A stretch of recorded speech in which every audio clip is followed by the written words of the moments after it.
Hey everyone, welcome back to English So-So. I'm Sam. And I'm Jordan.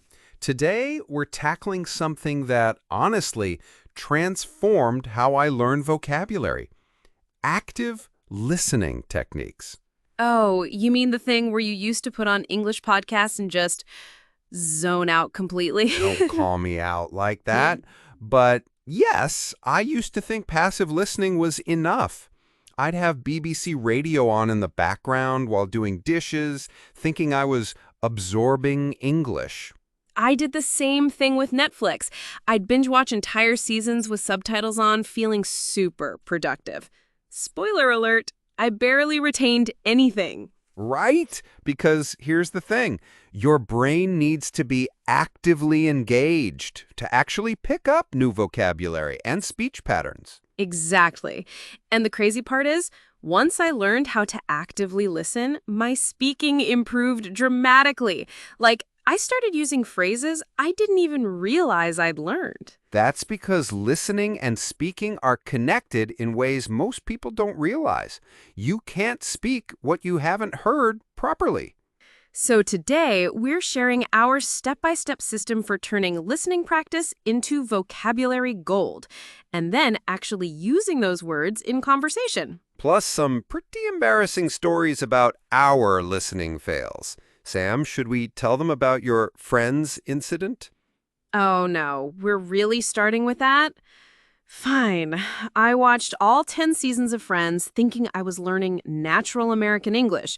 Turns out I was just learning 90s slang that nobody uses anymore. You kept saying, could this be any more confusing? For like 6 months. It was my signature phrase until someone gently told me I sounded like I was stuck in 1995. But that taught us an important lesson. Content selection matters. So let's dive into what actually works. All right, Jordan, let's start with the basics. What's the difference between passive listening and active listening? So passive listening is what we both used to do, having English content on while multitasking. Active listening means you're fully focused and intentionally engaging with what you hear. And here's the key part. Active listening isn't just about understanding. It's about noticing patterns, collecting phrases, and preparing to use them. Exactly. Let me give you a concrete example. Instead of just listening to a conversation and thinking, okay, I understood that, you're asking yourself, how did they express agreement? What words did they use for emphasis? Yes, and this is where most people get overwhelmed. They try to catch every single word, but that's not the goal. Right. The goal is to catch useful chunks, phrases, expressions, the way native speakers actually put words together. I learned this the hard way. I used to pause every 3 seconds to look up individual words in the dictionary. By the time I finished looking up one word, I'd completely lost the flow of the conversation. Oh, the dictionary trap. I did the same thing. I'd spend 20 minutes looking up words from a 5-minute video clip. But here's what changed everything for me, the 80% rule. If I understood about 80% of what I was hearing, I'd keep listening and just note down the phrases or expressions that stood out. And if you understand less than 60%, the content's probably too advanced. If you understand more than 95%, it might be too easy for vocabulary building. That sweet spot between 70 and 85% understanding, that's where the magic happens. You're challenged, but not overwhelmed. And here's a practical tip. Choose content that's slightly below your reading level. If you can read and understand something easily, listening to it will be the perfect difficulty. Okay, so you're actively listening in that sweet spot. Jordan, what's your system for actually capturing vocabulary? This is going to sound old school, but pen and paper. I keep a notebook next to me and jot down interesting phrases as I hear them. Wait, not individual words? Exactly, not individual words, phrases and expressions. Like instead of writing down surprised, I'll write down I was totally caught off guard, or that came out of nowhere. That's brilliant, because you're learning the vocabulary in context, plus you're learning the grammar patterns naturally. Right. And here's the thing. Don't worry about spelling at first. Just write down what it sounds like. You can check spelling later. I love that approach, because if you stop to check spelling, you miss the next 5 sentences. Exactly. The flow is more important than perfect notes. And speaking of flow, here's another technique I use, prosodic flagging. Ooh, explain that. So when I hear a phrase that has strong emotion, like excitement, frustration, surprise, I put a little star next to it because emotional language is incredibly useful for natural conversation. That's so smart. Emotional expressions are like the seasoning of language. They make everything sound more natural and engaging. And they're memorable. Like, you might forget a neutral phrase, but you'll remember, I was absolutely thrilled because of the emotion attached to it. Speaking of memorable, my favorite technique is what I call phrase stealing. Phrase stealing. That sounds devious. It's totally legal. So when I hear a phrase I like, I immediately imagine myself using it. Like if someone says, "That's a fair point," I'll think, when could I use this? Maybe in my next work meeting. Oh, that's visualization. You're creating mental pathways for actually using the vocabulary. Exactly, because the goal isn't just to understand, it's to incorporate these phrases into your own speaking. And here's where it gets interesting. Different types of content give you different types of vocabulary.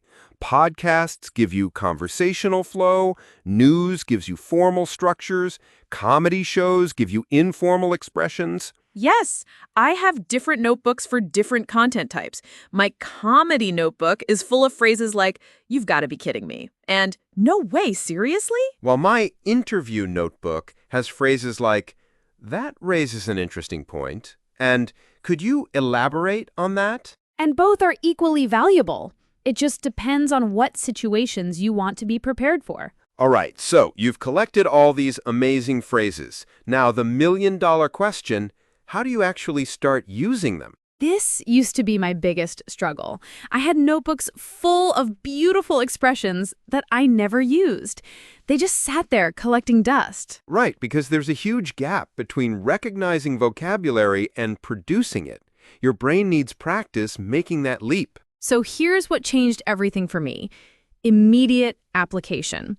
As soon as I learn a new phrase, I use it within 24 hours. How do you do that practically? I'll record myself using the phrase in different contexts. Like, if I learned, "That's a game changer," I'll record myself saying, "This new app is a game changer for my productivity," or "Learning this technique was a real game changer." Voice recordings. That's genius because you're practicing the pronunciation and the usage at the same time. Exactly. And here's the cool part. I'll listen back to my recordings later, and sometimes I'll cringe at my pronunciation, but that's valuable feedback. And you can compare your pronunciation to the original source. That's like having a built-in pronunciation coach. Right. But Jordan, what about people who don't want to record themselves? Some people find that intimidating. Great point. So my alternative method is conversation simulation. I'll have imaginary conversations using the new phrases. Like talking to yourself? Exactly. I'll imagine I'm at a coffee shop and practice ordering using new expressions. Or I'll simulate a job interview using formal phrases I've learned. That's actually really smart because you're practicing in low-pressure situations. So when the real situation comes up, the phrases feel familiar. And here's another technique, phrase journals. Instead of just collecting phrases, I write short diary entries using them. Oh, like combining writing and vocabulary practice. Exactly. So if I learned I was over the moon, I might write, "Yesterday I was over the moon because I finally understood a whole podcast episode without subtitles." That's perfect because you're creating personal connections with the vocabulary. It becomes part of your story, not just a random phrase. And personal connections make vocabulary stick. You're much more likely to remember and use phrases that connect to your own experiences. Okay, let's get super practical. Jordan, what content do you recommend for vocabulary building through listening? Great question. For beginners, I love interview-style podcasts. The conversations are structured, people speak clearly, and you get natural back-and-forth dialogue. Yes, and interviews have this great mix of prepared talking points and spontaneous reactions, so you learn both formal and casual expressions. For intermediate learners, I recommend comedy podcasts or talk shows. The humor forces you to understand cultural context and colloquial expressions. But be careful with comedy. I learned a lot of sarcasm that didn't translate well to professional situations. Oh no, what happened? I used a very sarcastic, "Oh, fantastic," in a work meeting when discussing a deadline change. My boss was not amused. Context is everything. That's why I recommend having multiple content sources, formal and informal. Absolutely. For advanced learners, I love documentary-style content.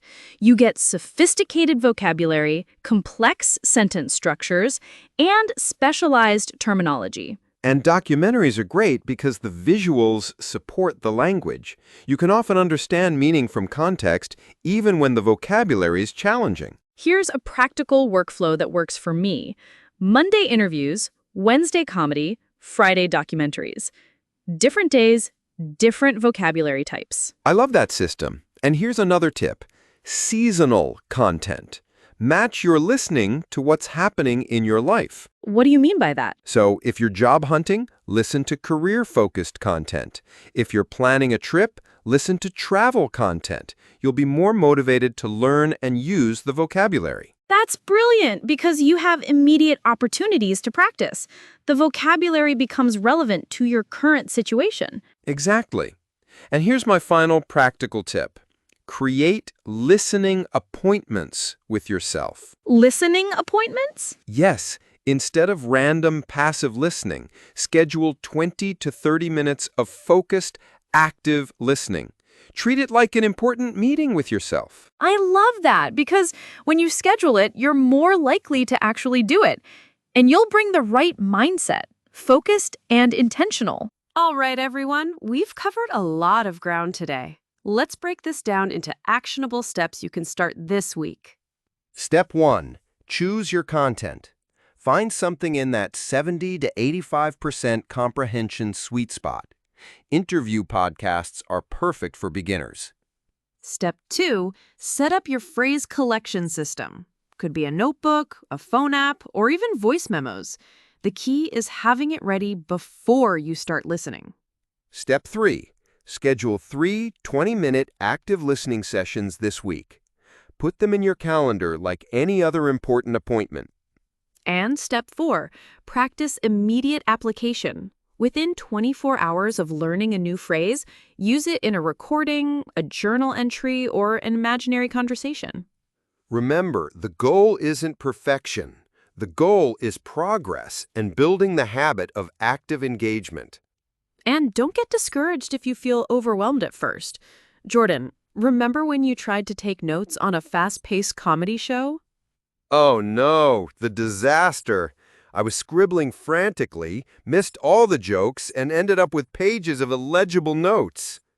But that taught us an important lesson. Start slower than you think you need to. It's better to fully engage with 10 minutes of content than to poorly engage with 60 minutes. Absolutely. And celebrate small wins. The first time you use a phrase you learned from listening in a real conversation, that's a huge victory. Speaking of real conversations, we'd love to hear about your listening practice experiences. What content are you using? What phrases have you collected? Yes, and if you try our phrase collection system, let us know how it goes. We genuinely read every comment and often get ideas for future episodes from your questions. Next week, we're talking about how to sound more natural in English conversations, which builds perfectly on today's listening and vocabulary topic. So definitely subscribe if you haven't already. And remember, Every native speaker was once a learner who had to actively practice listening and vocabulary building. The difference between people who become fluent and people who stay stuck isn't talent, it's consistent, intentional practice. Until next week, keep listening actively, keep collecting those phrases, and most importantly, Keep using what you learn. See you next time on English So-So. happy listening, everyone!